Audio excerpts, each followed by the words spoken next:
Hello students, good morning to all of you. आज हम प्रश्नावली 6.2 से पहले जो महत्वपूर्ण बिंदु हैं उनके बारे में चर्चा करेंगे।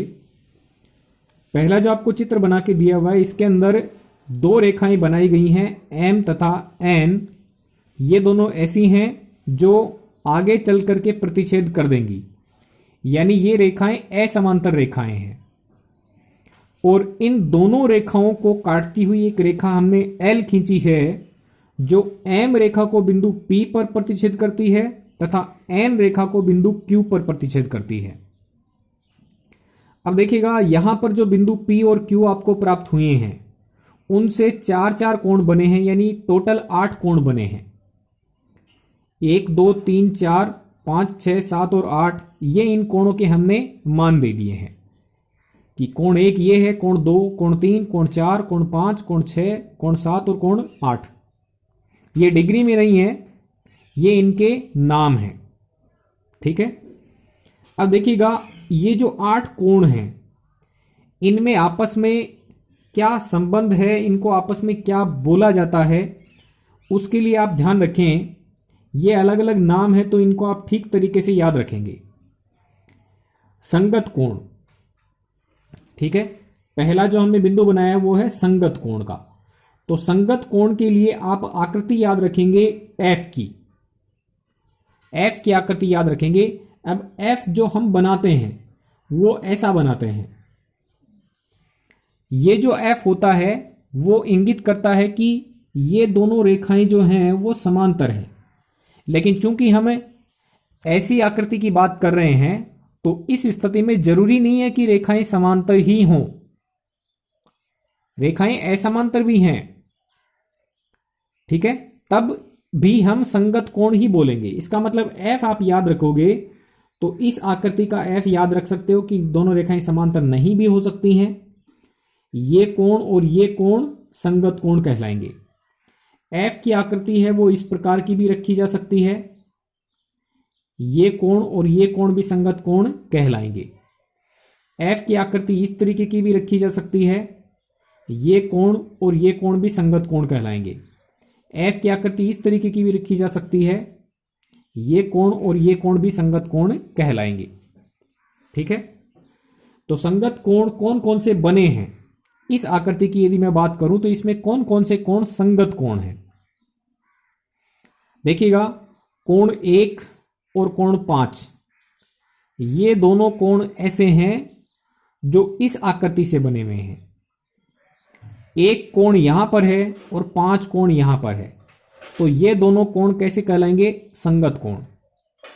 मैं बात करूं कोण 2 तथा कोण 6 की, कोण 2 तथा कोण 6 की, तो कोण 2 यहां पर है और कोण 6 यहां पर है, तो ये दोनों कोण भी संगत कोण कहलाएंगे।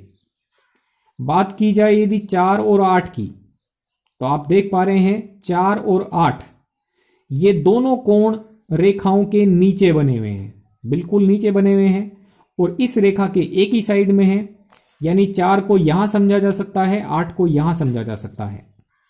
ठीक है, तो ये दोनों कोण भी संगत कोण हैं।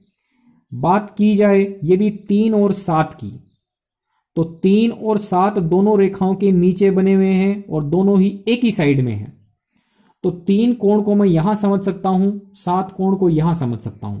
यानी एफ की आकृति जहां पर बनती है तो उसमें जो कोण बने वो संगत कोण कहलाएंगे।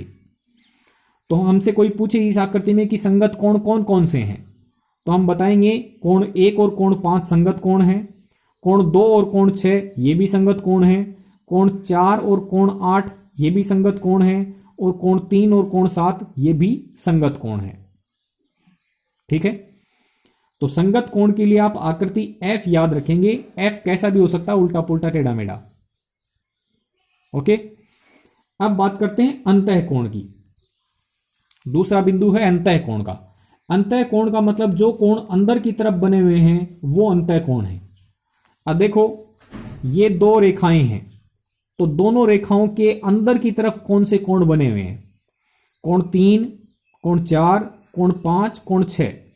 ये 4 कोण ऐसे हैं जो रेखाओं के अंदर की तरफ बने हुए हैं, इसलिए इनको क्या बोला जाएगा? अंतः कोण। तो कोण 3, कोण 4, कोण 5 और कोण 6 ये अंतः कोण है। बाह्य कोणों की बात करें तो बाह्य कोण देखो, कोण 1, कोण 2, कोण 7 और कोण 8 ये 4 कोण ऐसे हैं जो बाहर की साइड में हैं, तो इसलिए इनको बोला जाता है बाह्य कोण। ठीक है। अब एकांतर कोण की परिभाषा देखिएगा। पहले एकांतर कोण को किस तरीके से याद रखना है। एकांतर कोण को हम जेड की आकृति से याद रखेंगे। ठीक है, जेड की यह आकृति होती है, तो यहां पर बना हुआ कोण और यहां पर बना हुआ कोण ये दोनों एकांतर कोण कहलाएंगे। देखो, रेखा के एक कोण इस साइड में बना हुआ है और एक कोण इस साइड में बना हुआ है। एक कोण इस रेखा के नीचे है और यह कोण इस रेखा के ऊपर है, यानी विपरीत दिशाओं में है। रेखा के इस साइड में, दूसरा इस साइड में। इस रेखा के नीचे बना हुआ है और इस रेखा के ऊपर बना हुआ है, तो ये कोण एकांतर कोण कहलाते हैं। अब जेड की आकृति आपकी कैसी भी हो सकती है। यह भी जेड की आकृति है, आप इस तरीके से देखेंगे, यह भी जेड की आकृति समझी जाएगी। तो एकांतर कोण को यह याद करने का तरीका है। अब मैं बात करता हूं अंतः एकांतर कोण की। अंतः एकांतर कोण का मतलब क्या है? एकांतर कोण जो अंदर की तरफ बने हुए हैं। ऐसे एकांतर कोण जो भीतर की साइड में बने हुए हैं उनको अंतः एकांतर कोण बोला जाएगा। तो कोण 3 और कोण 5 ये दोनों विपरीत दिशा में हैं। आप देख सकते हैं 3 इसके नीचे बना हुआ है, 5 इसके ऊपर बना हुआ है। 3 इसके इधर बना हुआ है और 5 इस रेखा के इधर बना हुआ है। तो 3 और 5 एकांतर कोण हैं और भीतर की साइड में बने हुए हैं, इसलिए इनको बोलेंगे अंतः एकांतर कोण। ऐसे ही कोण 4 और कोण 6 हैं जो अंदर की साइड में बने हुए हैं और अंतः कोण हैं, इसलिए इनको बोलेंगे अंतः एकांतर कोण। यदि बाह्य एकांतर कोण की बात की जाए तो बाहर की साइड में बना हुआ होना चाहिए। तो आप देखेंगे कोण 2 और कोण 8 ये दोनों बाहर की साइड में बने हुए हैं और एकांतर कोण है। 2 इस रेखा के इधर बना हुआ है, 8 इस रेखा के इधर बना हुआ है। 2 इस रेखा के ऊपर है और 8 इस रेखा के नीचे है। तो कोण 2 और कोण 8 बाह्य एकांतर कोण है। ऐसे आप देखेंगे 1 और 7 के बारे में। 1 कोण इस रेखा के बाईं तरफ है और 7 कोण इस रेखा के दाईं तरफ है। 1 एम के ऊपर की साइड में और 7 एन के नीचे की साइड में है। तो कोण 1 और कोण 7 है वो दोनों भी बाह्य एकांतर कोण है। ठीक है, तो ये आपके मुख्य बिंदु थे जो इस आकृति से संबंधित थे। अब एक महत्वपूर्ण बात आती है, क्या ये कोण बराबर हैं? आप इसमें देखिएगा कोण बराबर नहीं है, फिर भी कुछ कोण तो जरूर बराबर हैं। यदि बात करी जाए 2 और 4 की तो ये दोनों कोण शीर्षाभिमुख कोण हैं, इसलिए दोनों बराबर हैं। 1 और 3 भी आपस में बराबर हैं क्योंकि ये दोनों भी शीर्षाभिमुख कोण हैं। कोण 6 और कोण 8 की बात करूं तो ये भी शीर्षाभिमुख कोण बराबर हैं, इसलिए बराबर हैं।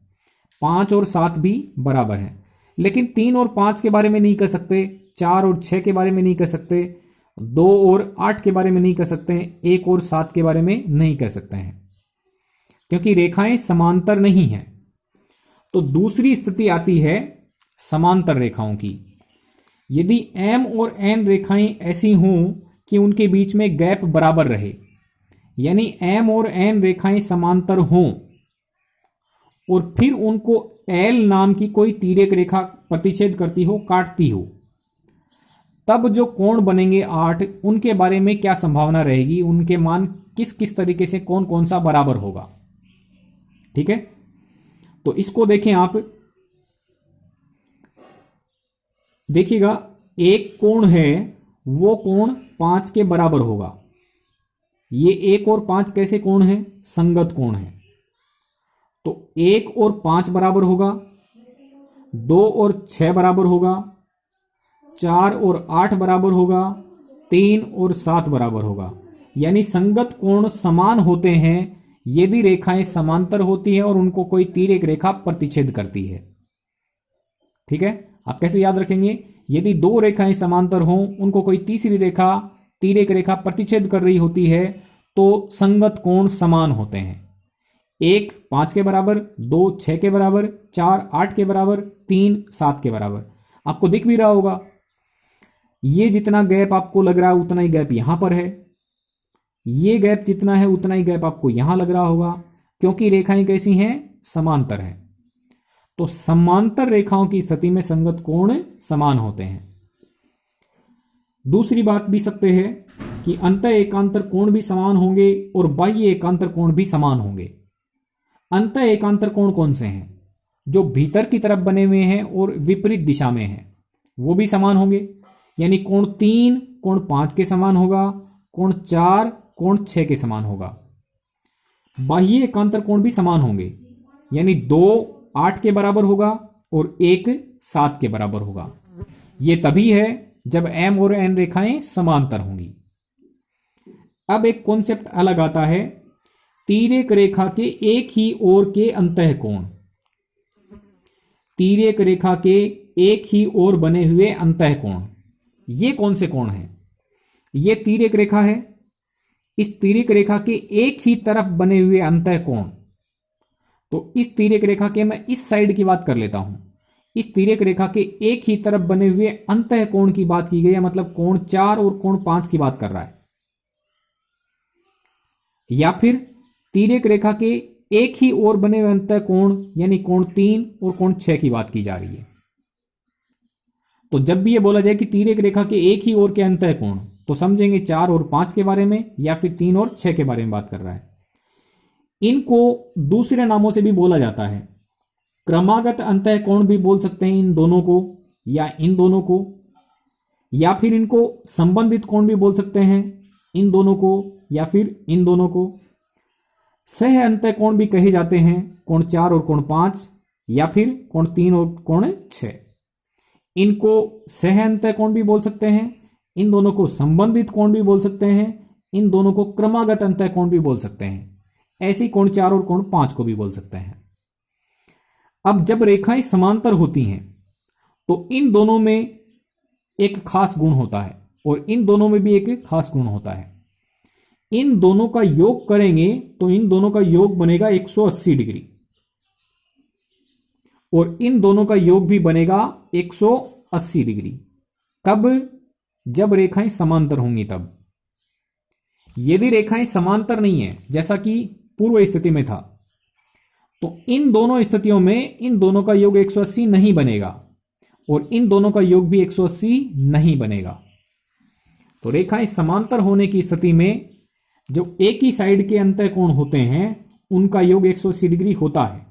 यानी हम बोल सकते हैं कि कोण 4 + 5 करें तो 180 आएगा, और कोण 3 + कोण 6 जोड़ें तो भी 180 डिग्री आएगा। दूसरे शब्दों में हम ये कह सकते हैं कि कोण 4 और कोण 5 हैं वो संपूरक हैं, और कोण 3 और कोण 6 हैं वो भी संपूरक हैं, क्योंकि उन दोनों का योग कितना बन रहा है? 180 डिग्री। Okay students,